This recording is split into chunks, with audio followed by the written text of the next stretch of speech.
আসসালামু আলাইকুম। আজকে আমরা সহজ শর্টকাটে প্রতিদিনের অংশ হিসেবে একজন লেখক ফ্রান্সিস বেকন নিয়ে আলোচনা করব। ফ্রান্সিস বেকন এলিজাবেথেন পিরিয়ডের একজন লেখক ছিল।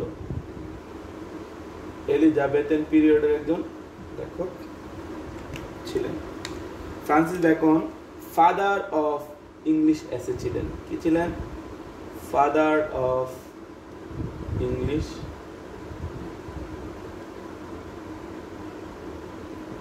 ছিলেন।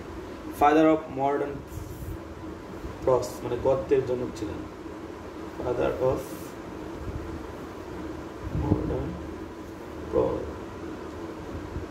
প্রস মানে হলো গদ্যের জনক ছিলেন। তবে যদি বলে ফাদার অফ ইংলিশ প্রস তাহলে আপনার দিতে হবে, কার নাম দিতে হবে? Alfred the great. Alfred the great. যদি না থাকে তাহলে আমরা দিব হলো আপনার ফ্রান্সিস বেকন।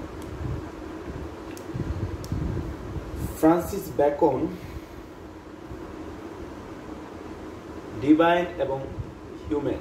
ডিভাইন মানে হলো ঐশ্বরিক এবং হিউম্যান মানে দয়ালু। ডিভাইন এবং হিউম্যানিক মেয়ে হলো নবাম পরগামাম। ফ্রান্সিস বেকনের ডিভাইন এবং হিউম্যান মানে ঐশ্বরিক এবং দয়ালু মেয়ে নবাম অর্গামাম কোথায় গেছিল? দ্য নিউ আটলান্টিসে গেছিল। ফ্রান্সিস বেকনের ঐশ্বরিক এবং দয়ালু মেয়ে নাম কি? নবাম অর্গামাম। কোথায় গেছিল? দ্য নিউ আটলান্টিসে গেছিল। অ্যাডভান্সমেন্ট অফ লার্নিং পড়তে, মানে অ্যাডভান্সমেন্ট অফ লার্নিং পড়তে এবং দ্য উইজডম অফ এনসিয়েন্ট মানে কি? প্রাচীনদের প্রজ্ঞা সম্বন্ধে বা জ্ঞানী সম্পর্কে জানতে। ফ্রান্সিস বেকনের ডিভাইন এবং হিউম্যানিক মেয়ে, ডিভাইন মানে ঐশ্বরিক এবং দয়ালু মেয়ে নবাম অর্গামাম কোথায় গেছিল? দ্য নিউ আটলান্টিসে গেছিল। নিউ আটলান্টিসে গেছিল কিসের জন্য? অ্যাডভান্সমেন্ট অফ লার্নিং পড়তে এবং দ্য উইজডম অফ এনসিয়েন্ট মানে কি? প্রাচীন জ্ঞানীদের সম্পর্কে জানতে। উইজডম অফ এনসিয়েন্ট সম্পর্কে জানতে।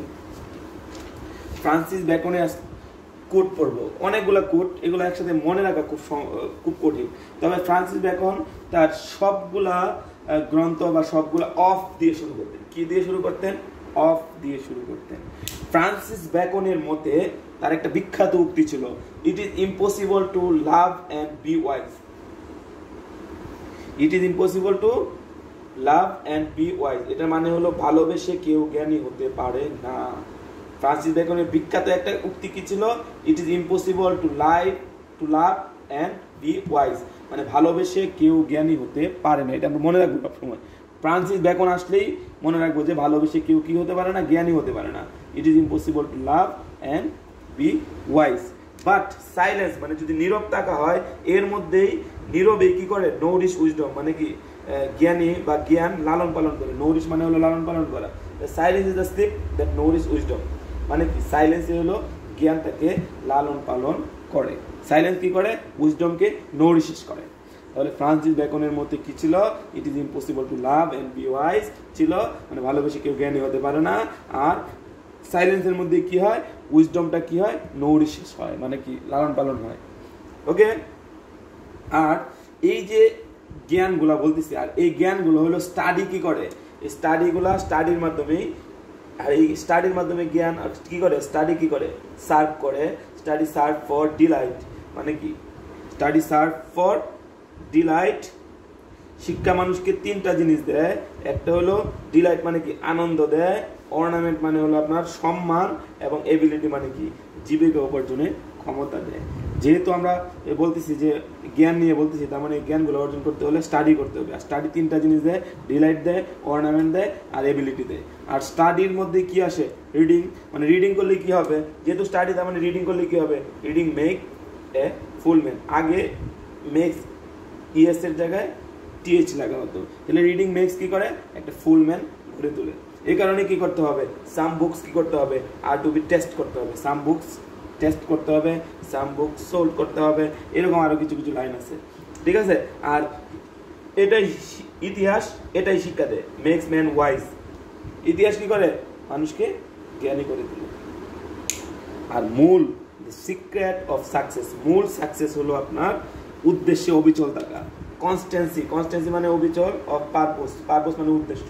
মূল আপনার সফলতার মূল রহস্য হলো আপনার কনস্ট্যান্সি মানে কি? অবিচল, অফ পারপোজ, উদ্দেশ্যে অবিচল থাকা। আর যদি উদ্দেশ্যে অবিচল না থাকো, অপরচুনিটি কি করবে? এই সুযোগটাকে কাজে লাগায় চুর বানায় দিবে। অপরচুনিটি মেক্স এ টিফ, মানে সুযোগ মানুষকে চুর বানায় দেয়। তাহলে ফ্রান্সিস ব্যাকনের মধ্যে কি ছিল? ফ্রান্সিস ব্যাকন বলছে যে ভালোবেসে কেউ জ্ঞানী হতে পারে না। It is impossible to love and be wise. তবে যদি সাইলেন্স থাকা হয়, এইটাই কি করে? জ্ঞানটাকে কি করে? নরিশ, মানে সাইলেন্স উইজডমটাকে নরিশ করে, ঠিক আছে। আর এই যদি তুমি জ্ঞান অর্জন করতে চাও, তাহলে স্টাডি করতে হবে। এই স্টাডি মানুষকে তিনটা জিনিস দেয়। স্টাডি তিনটা জিনিস দেবে, একটা ডিলাইট দেয়, আনন্দ দেয়, অর্নামেন্ট দিবে, এবং ফর এবিলিটি মানে জীবিকা উপার্জনের ক্ষমতা দিয়ে দিবে। আর স্টাডি যেহেতু আসছে, এই কারণে কি করবে? রিডিং করলে কি করবে? একটা ফুল ম্যান হয়ে যাবে। আর এই কারণে কিছু বুক কি করতে হবে? Some books are to be tested করতে হবে। এইটা হিস্টোরি মেক্স ম্যান ওয়াইজ, এটা ইতিহাস শিক্ষা দেয়। আসলে মূল সফলতার গোপন রহস্য হলো দ্য সিক্রেট অফ সাকসেস। সফলতার গোপন রহস্য হলো আসলে কনস্ট্যান্সি অফ পারপোজ, মানে উদ্দেশ্যে অবিচল থাকা। আর এই অপরচুনিটি যদি কেউ না দেয়, যদি কেউ না নেয়, তাহলে কি করবে? অপরচুনিটি মেক্স এ টিফ, মানে অপরচুনিটি সুযোগ মানুষকে চুর বানিয়ে দিবে। আর এই শিক্ষা অর্জন করার জন্য এখানে সাইলেন্স, একটা গুড ফ্রেন্ড লাগবে। এটা কি লাগবে? গুড ফ্রেন্ড লাগবে। A good friend is another himself. এই গুড ফ্রেন্ডের সাথে যদি মিক্সচার অফ লাই, মানে মিথ্যা থাকে, তাহলে কি হবে? এটা নষ্ট হয়ে যাবে। আর আনমেরিডমেন্ট হলো আপনার বেস্ট ফ্রেন্ড। আনমেরিডমেন্ট কি? আর best friend, but not always best subject. Always best subject. Unmarried men best বন্ধু, কিন্তু সবসময় নির্ভরযোগ্য ব্যক্তি নয়। নির্ভরযোগ্য ব্যক্তি হলো একমাত্র বউ, wives are young man mistress. নির্ভরযোগ্য ব্যক্তিটাকে একমাত্র wives are young man mistress. এরপরে দেখবেন companions of the middle age and old man nurses, মানে আপনি যখন বৃদ্ধ হয়ে যাবেন তখন নার্সিং এর দায়িত্ব পালন করবে। তাই ওয়াইফসের প্রতি সাসপিশিয়াস, মানে সন্দেহ করা যাবে না। সাসপিশিয়াস এমং থট আর লাইক ব্যাটস এমং বার্ডস, মানে কি? ওয়াইফের প্রতি সন্দেহ করা, ব্যাট মানে কি? ইঁদুর। ওয়াইফের প্রতি ব্যাট মানে হলো বাদুর। ওয়াইফের প্রতি সন্দেহ পাখিদের মধ্যে বাদুরের মতো। সাসপিসিয়াস এমং থটস আর লাইক ব্যাটস এমং বার্ডস, পাখিদের মধ্যে বাদুরের মতো। আর যদি সন্দেহ করে বসেন, তাহলে কি করবে? ওয়াইফ রিভেঞ্জ নিয়ে নেবে। রিভেঞ্জ তো বুঝেন, প্রতিশোধ নিয়ে নেবে। Revenge is a kind of wild justice. তাহলে যদি a good friend is another himself, good ফ্রেন্ডের সাথে মিক্সচার অফ লাই বলা যাবে না। আর গুড ফ্রেন্ড হলো, আনমেরিডমেন্ট হলো সবচেয়ে বেস্ট ফ্রেন্ড। আর এই বেস্ট ফ্রেন্ড কিন্তু সবসময় নির্ভরযোগ্য কেউ না। নির্ভরযোগ্য কেউ করতে হলে wife's are young man's mistress, মানে বউ হবে নির্ভরযোগ্য জিনিস, তাকে সন্দেহ করা যাবে না। সাসপিশন এবং thought are the bad life, যদি সন্দেহ করেন তাহলে কি হবে? রিভেঞ্জ নিয়ে নেবে। Revenge is a kind of wild justice. তাহলে ফ্রান্সিস ব্যাকনের উক্তিগুলা একটু কঠিন, অনেকগুলো উক্তি, তো এখানে আমি আরেকবার বলে দিচ্ছি। ফ্রান্সিস ব্যাকনের মধ্যে, মানে ভালোবেসে কেউ জ্ঞানী হতে পারে না। It is impossible to love and be wise. সাইলেন্সের মধ্যেই মানে কি এই জ্ঞানটা নরিশ, মানে লালন পালিত হয়, ঠিক আছে। আর এই যদি জ্ঞানটা অর্জন করতে চাও, তাহলে স্টাডি করতে হবে। স্টাডিজ তিনটা জিনিস দেয়, ডিলাইট, অর্নামেন্ট অ্যান্ড এবিলিটি। আর স্টাডিজ করতে হলে রিডিং করতে হবে। Reading make a full man. আর যদি রিডিং করতে চাও, তাহলে কি লাগবে? সাম বুক লাগবে। Some books are to be tested. এটাই হিস্টোরি মেক্স ম্যান ওয়াইজ। তাহলেই হিস্টোরি থেকে এটাই শিক্ষা পাওয়া যায় যে মেক্স ম্যান ওয়াইজ হয়ে যায়। ওকে। আর মূল জিনিস হলো, সাকসেসের মূল লক্ষ্য হলো আপনার কি?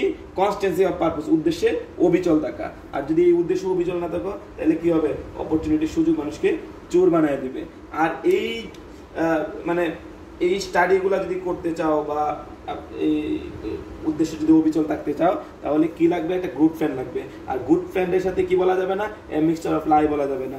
আর আনমেরিড ম্যান হলো আর দ্য বেস্ট ফ্রেন্ড, কিন্তু সবসময় নির্ভরযোগ্য ব্যক্তি নয়। নির্ভরযোগ্য ব্যক্তি হলো wives are young man mistress and old and old মানে আপনার বৃদ্ধ বয়সে হলো আপনার ওল্ড ম্যানস নার্স, বৃদ্ধ বয়সের নার্সের মতো কাজ করবে। তাই ওয়াইফকে সাসপিসিয়ন করা যাবে না। ওয়াইফকে সাসপিসিয়ন করা ব্যাটের মধ্যে ইঁদুরের মতো, ঠিক আছে। আর যদি সাসপিসিয়ন করেন তাহলে কি হবে, ওয়াইফ কি করবে, রিভেঞ্জ নিয়ে নেবে। Revenge is a kind of wild justice. মনে রাখতে হবে এই ফ্রান্সিস ব্যাকনের সবগুলা উক্তিতেই বা সবগুলা কিছুতে সে অফ দিয়ে শুরু করছিল। যেমন এটা ছিল অফ লাভ, কি ছিল, of love, it is impossible to love. আর এখানে যে এই চারটে হলো অফ স্টাডিজ, এখানে হলো গুড ফ্রেন্ড মানে অফ ফ্রেন্ডশিপ, এটা ছিল অফ ফ্রেন্ডশিপ, এটাও ছিল অফ ফ্রেন্ডশিপ। আর আনমেরিড ম্যান এটা হলো আপনার ছিল হলো of marriage and single life, এই দুটার মধ্যে ছিল of marriage and single life. আর রিভেঞ্জের মধ্যে ছিল of revenge. Francis Bacon Elizabethan পিরিয়ডের একজন লেখক ছিলেন, তাকে গদ্যের জনক বলা হয়, তাকে মডার্ন গদ্যের জনক বলা হয়। কিন্তু তার আগে গদ্যটা চালু করছিল হলো Alfred the great. So Alfred the great থাকলে গদ্যের জনক আলফ্রেড দ্য গ্রেটকেই বলতে হবে। আর সে ছিল first assist in English literature,